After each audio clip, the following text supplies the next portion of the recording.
Bismillahirrahmanirrahim. Assalamualaikum warahmatullahi wabarakatuh. Nama saya Ahmad Zaini Anwar, NIM 2020 0960 11780. Mahasiswa Prodi PAI non reguler kelas 5B Institut Agama Islam Al-Qadiri Jember. Nah, pada kesempatan kali ini saya akan memberikan jawaban atas soal yang telah diberikan oleh dosen pengampu mata kuliah Supervisi dan Administrasi Pendidikan, yaitu Bapak Fikri Farihin, MPDI. Nah, pada soal yang pertama, yaitu di situ tercantum dalam ilmu administrasi pendidikan bahwasanya ada beberapa pandangan terkait definisi dari administrasi. Yang pertama, ada yang menganggap bahwasanya administrasi itu lebih luas daripada manajemen. Kemudian pandangan yang kedua, administrasi itu sama atau sejajar dengan manajemen, sedangkan pandangan yang ketiga, administrasi itu lebih sempit daripada manajemen. Di sini saya akan menjelaskan terkait ketiga hal tersebut. Nah, jadi pada kelompok pertama yang menyatakan bahwasanya administrasi itu lebih luas daripada manajemen, itu karena mereka menganggap bahwasanya administrasi itu merupakan suatu aktivitas strategis dalam menentukan sebuah kebijakan atau suatu kebijakan, dan itu merupakan suatu keseluruhan proses kerjasama. Nah, sedangkan manajemen itu sebatas sebagai pelaksana kebijakan saja, sebagai pelaksana kebijakan yang bekerja secara langsung dengan orang-orang untuk merealisasikan sebuah kebijakan yang telah dibuat. Nah, kemudian pada kelompok yang kedua, yaitu kelompok yang mendefinisikan bahwasanya administrasi itu posisinya sama atau posisinya itu sejajar dengan manajemen. Di sini mereka menganggap bahwa administrasi itu seperti dalam pemakaian istilah peninggalan kolonial Belanda. Nah, yang mana pengertiannya itu hanya terbatas pada kegiatan-kegiatan seperti kegiatan ketatausahaan, kemudian surat menyurat, kearsipan maupun sejenisnya, sehingga manajemenlah yang nantinya itu kemudian memiliki posisi lebih tinggi, atau dalam hal ini manajemen itu memiliki posisi sebagai pengatur kebijakan. Nah, kemudian sebagai pemberdaya, kemudian sebagai yang mengendalikan orang itu menjadi lebih diposisikan daripada administrasi tersebut. Kemudian pada kelompok yang ketiga, yaitu kelompok yang mendefinisikan bahwasanya administrasi dan manajemen itu posisinya sama atau sejajar. Nah, di sini istilah ini secara berganti disesuaikan dengan konteks tanpa kehilangan makna. Nah, biasanya untuk pemakaian kata ini apabila administrasi atau manajemen itu kemudian diterapkan istilah pemakaiannya untuk sebuah organisasi untuk tingkat middle sampai lower gitu. Contohnya seperti ini. Misalkan kepala Dignas, di sini kepala Dignas itu bisa disebut sebagai manajer ataupun juga kepala sekolah. Kepala sekolah di sini juga bisa disebut sebagai manajer atau administrator. Karena apa? Karena mereka ini bekerja melalui orang lain dan mengatur langsung orang-orang tersebut agar mereka semuanya itu bisa berdaya, bisa memberdayakan kemampuannya. Nah, dan disebut administrator karena mereka itu tidak hanya saja mengatur orang lain secara langsung. Jadi ada hal-hal yang strategis yang mana mereka itu membuat keputusan tersebut itu namun tidak langsung bersentuhan dengan orang-orang, tetapi melalui suatu kebijakan. Nah, itu jawaban saya terkait soal nomor 1. Nah, kemudian untuk jawaban yang soal nomor 2, di sini soalnya adalah, jadi menurut McGregor yang dikutip oleh Profesor Dr. Haji Engkoswara MED dalam salah satu buku karangannya yang berjudul Administrasi Pendidikan, dalam bab gaya dasar kepemimpinan, bahwa ada dua macam jenis manusia, yaitu manusia X dan manusia Y, atau yang biasa disebut dengan teori X dan teori Y. Nah, Di sini ketika kita menjadi atasan atau menjadi seorang pimpinan, kita tidak bisa memperlakukan sama antara keduanya, antara manusia X dan manusia Y ini. Pertanyaannya adalah, untuk manusia X dan manusia Y, kita lebih cocok menggunakan gaya kepemimpinan yang seperti apa, yang bagaimana. Kemudian jelaskan kenapa harus menggunakan gaya tersebut. Nah, jadi berdasarkan soal tersebut di sini saya akan menjawab. Jadi untuk manusia X kita ketahui bahwasanya manusia X ini merupakan manusia, karakter manusia yang cenderung malas bekerja. Jadi ibaratnya kalau tidak disuruh dia tidak akan bekerja, seperti itu. Maka gaya yang cocok, gaya kepemimpinan yang cocok untuk jenis manusia X di sini itu adalah gaya kepemimpinan otoriter. Jadi kenapa? Jadi gaya kepemimpinan yang otoriter ini sangat cocok sekali dengan karakter manusia X yang cenderung memiliki pembawaan kurang baik, seperti yang sudah saya sebutkan di atas tadi, malas bekerja dan masih menunggu diperintah terlebih dahulu baru akan melaksanakan pekerjaan tersebut dan sebagainya.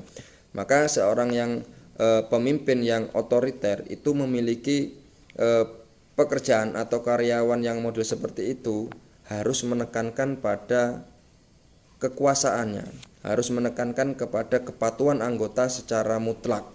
Nah, karena gaya kepemimpinan secara otoriter itu biasanya orang yang memiliki gaya kepemimpinan seperti itu biasanya tidak mau menerima pendapat atau saran dari anggota manapun. Jadi tidak suka didebat seperti itu. Nah, bagi seorang pemimpin yang otoriter itu yang paling penting adalah bagaimana anggota atau bawahan itu mampu melaksanakan tugas atau pekerjaannya itu sesuai dengan apa yang diinginkan tanpa ada banyak yang protes, seperti itu. Nah, sedangkan untuk manusia Y, saya rasa gaya kepemimpinan yang paling cocok itu adalah gaya kepemimpinan demokratis. Karena apa? Karena kita kembali ke karakter dari manusia Y sendiri. Jadi karakter manusia Y itu memiliki tanggung jawab. Jadi manusia Y itu selalu berusaha melaksanakan atau mengerjakan tanggung jawabnya atau pekerjaannya itu seprofesional mungkin, sehingga sebagai seorang pemimpin ketika memiliki bawahan atau anak buah yang seperti ini, maka harus menekankan pada hubungan interpersonal. Jadi harus ada semacam hubungan interpersonal yang baik antara pemimpin atau atasan dengan yang dipimpin atau bawahan, dan membiarkan para anggotanya tersebut berkembang sesuai dengan potensinya. Jadi untuk jawaban saya nomor 2 ini adalah untuk manusia X itu lebih cocok dengan gaya kepemimpinan yang otoriter. Kemudian yang kategori manusia Y atau teori Y ini adalah sangat cocok sekali dengan gaya kepemimpinan yang demokratis. Nah, kemudian untuk jawaban yang soal nomor 3, pertanyaannya adalah ada 4 macam gaya kepemimpinan, yaitu otoriter, pseudo-demokratis, laissez-faire, kemudian demokratis. Nah, dari keempat gaya kepemimpinan tersebut tentu semuanya itu memiliki kelebihan masing-masing. Nah, pertanyaannya di sini adalah dari keempat gaya kepemimpinan tersebut, menurut Anda mana yang paling baik untuk dipakai untuk zaman sekarang? Dan jelaskan juga alasannya. Berdasarkan soal tersebut, soal yang telah diberikan oleh Bapak Fikri Farihin, maka di sini saya akan menjawab.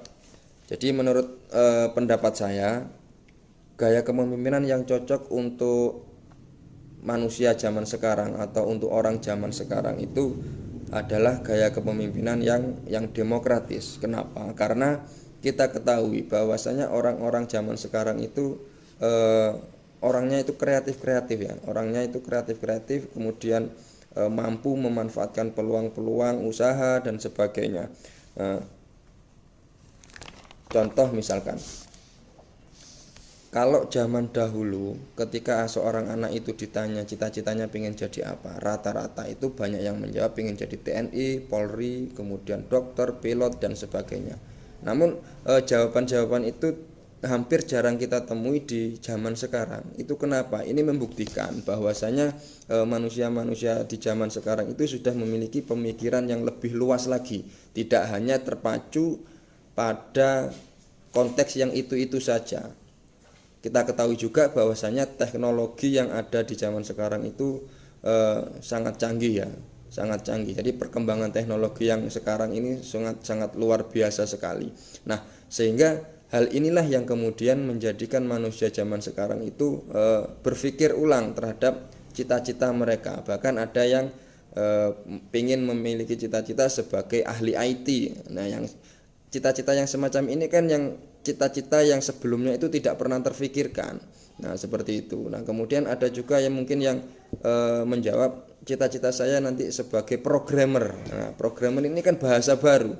Bahasa baru maksudnya adalah bahasa yang dulu, atau sebuah keinginan atau cita-cita yang dulu itu belum pernah terfikirkan oleh orang-orang zaman dulu. Atau mungkin ada yang ingin jadi hacker seperti itu ya.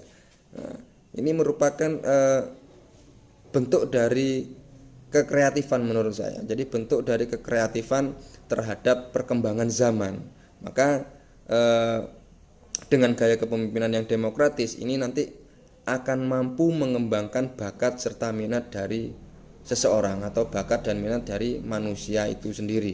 Nah, seperti itu. Sehingga nanti ketika hal ini terus meluas, maka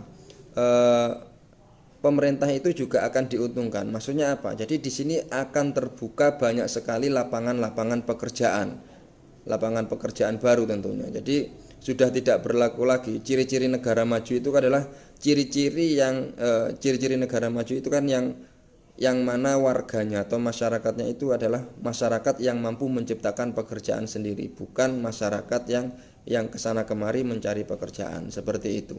Jadi eranya sekarang itu era menciptakan pekerjaan, era menciptakan peluang secara mandiri, sehingga nanti pemerintah itu tinggal memfasilitasi saja tentang apa yang akan dikembangkan oleh masyarakat tersebut.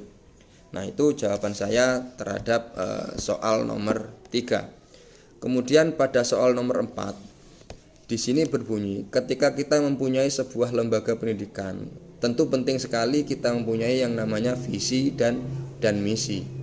Namun tidak sedikit orang yang masih belum paham tentang apa yang dinamakan visi misi tersebut. Nah, di sini pertanyaannya adalah apa yang dimaksud dengan visi dan misi, dan jelaskan sehingga antara keduanya itu memiliki perbedaan yang signifikan. Kemudian berikan contoh nyata terkait visi dan misi, dan ambil contoh visi dan misi dari tempat Anda mengajar atau lembaga terdekat dari tempat Anda tinggal, serta analisislah apakah visi dan misi lembaga tersebut sudah sesuai apa belum. Nah, berkaitan dengan soal nomor 4, yaitu tentang visi dan misi. Jadi yang dimaksud visi itu merupakan sebuah kalimat singkat ya, kalimat singkat yang isinya itu, yang di dalamnya itu terdapat semacam pernyataan tentang cita-cita dari lembaga atau organisasi atau instansi tersebut.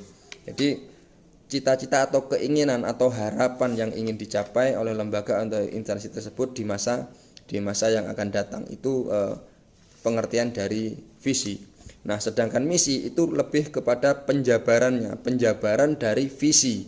Jadi tentang bagaimana saya akan mencapai visi. Nah, ini dilakukan di misinya ini.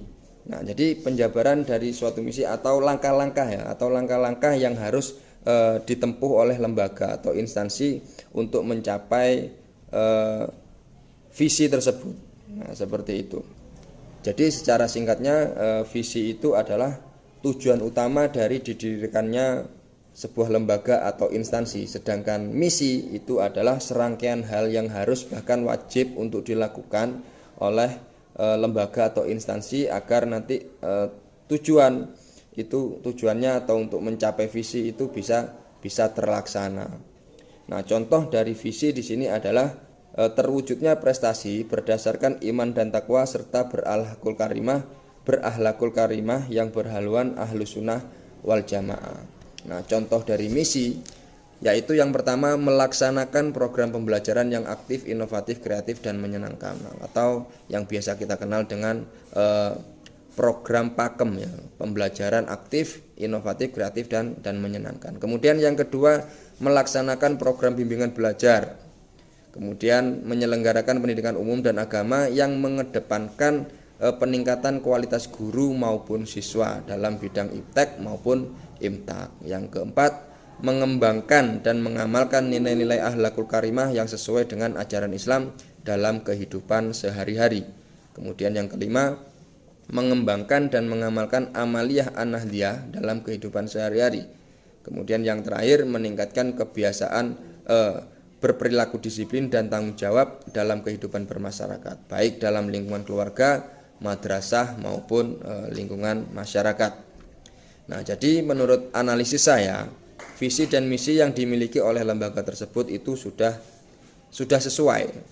Kenapa? Karena dengan praktek yang ada di lapangan yang dilihat, hal ini dibuktikan dengan guru-guru yang memang memiliki selain kualifikasi pendidikan yang sesuai dengan bidangnya, dengan materi yang diajarkannya. Kemudian guru-guru di sini juga memiliki banyak sekali metode pembelajaran yang diterapkan kepada siswa, sehingga siswa itu tidak jenuh, siswa itu tidak bosan dengan satu metode saja, misalkan metode ceramah terus. Nah, ini akan menyebabkan siswa itu bosan, sehingga seorang guru itu harus memiliki banyak metode. Nah, kemudian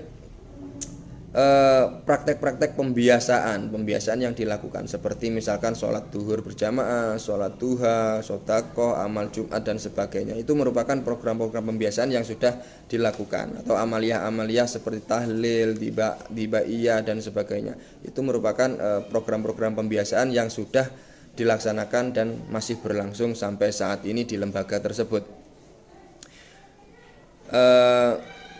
Kemudian juga selain itu didukung juga dengan kegiatan ekstrakurikuler maupun intrakurikuler lainnya seperti pramuka, drum band, pencaksilat, atletik dan sebagainya. Ini merupakan bentuk dari pelaksanaan dari misi untuk mencapai sebuah visi. Nah, selain itu juga penanaman sikap disiplin dan bertanggung jawab serta mampu mengamalkan sikap berakhlakul karimah baik di lingkungan keluarga, madrasah maupun masyarakat. Nah, seperti itu. Selanjutnya adalah soal nomor 5. Di sini disebutkan bahwasanya ada sebuah lembaga yang siswanya itu puas sekali belajar di tempat tersebut. Karena meskipun ia jarang masuk sekolah atau belajar, lembaga tersebut tetap memberikan nilai yang baik, nilai yang tinggi terhadap siswa tersebut. Nah, kalau kita merujuk pada definisi sekolah yang bermutu, maka akan kita dapati bahwa salah satu poin sebuah lembaga itu bisa dikatakan bermutu itu jika pelanggan puas. Nah, menurut Anda, apakah sekolah yang disebutkan tersebut sudah bisa dikatakan bermutu atau tidak? Berikan penjelasannya atau alasannya. Nah, untuk jawaban soal nomor 5 ini, jadi kita ketahui bahwasanya ciri-ciri dari sekolah yang bermutu itu adalah apabila sekolah tersebut memiliki karakter atau ciri khas atau ada sesuatu yang diunggulkan dari lembaga tersebut. Nah, ciri khas atau keefektifan yang tinggi ini harus dimiliki oleh sebuah lembaga. Kemudian memiliki kemampuan menciptakan suasana pembelajaran yang pakem seperti yang sudah saya sebutkan tadi. Nah, kemudian juga didukung dengan manajemen sekolah yang baik serta memiliki sarana dan prasarana yang lengkap sebagai penunjang kegiatan pengembangan siswa. Nah, pada kasus yang terdapat pada soal nomor 5, menurut saya itu masih belum bisa dikatakan sebagai sekolah yang bermutu. Kenapa? Karena berbicara tentang mutu itu kan tidak hanya terkait kepada kepuasan terhadap nilai saja. Jadi tidak hanya sekedar masalah nilai saya tinggi atau tidak, tetapi juga tentang pelayanan atau pemberian pelayanan terhadap pembelajaran, kemudian serta pembinaan terhadap siswa, kemudian bimbingan ya, baik itu berupa penyampaian materi secara langsung maupun pembinaan secara bimbingan entah itu dalam bentuk kedisiplinan maupun tanggung jawab yang kemudian ditanamkan ke dalam siswa tersebut, sehingga nanti sekolah tersebut itu memiliki output siswa yang benar-benar bermutu. berprestasi dan mampu mempertanggungjawabkan serta mengamalkan ilmu-ilmu yang telah didapat dipelajari selama menjadi siswa di lembaga tersebut. Nah, sekarang bagaimana kita bisa mengamalkan, bagaimana kita bisa mempertanggungjawabkan ilmu-ilmu yang telah kita pelajari tersebut, atau mengamalkan atau mempertanggungjawabkan nilai yang sudah kita dapatkan, sedangkan kita tidak pernah mengetahui tentang ilmu apa yang sudah dipelajari di lembaga tersebut. Tahu-tahunya sudah mendapatkan nilai yang tinggi saja. Nah, ini nanti pertanggungjawabannya bagaimana? Pertanggungjawaban dari siswa tersebut. Nah, apakah dia mampu seperti itu? Nah, jadi jawaban saya untuk soal nomor 5, sekolahan tersebut untuk kasus soal nomor 5 ini masih belum bisa dikatakan sebagai sekolah yang bermutu. Nah, jadi seperti itu jawaban saya terhadap soal yang telah diberikan oleh Bapak Fikri Farihin. Terima kasih, kurang lebihnya mohon maaf. Wassalamualaikum warahmatullahi wabarakatuh.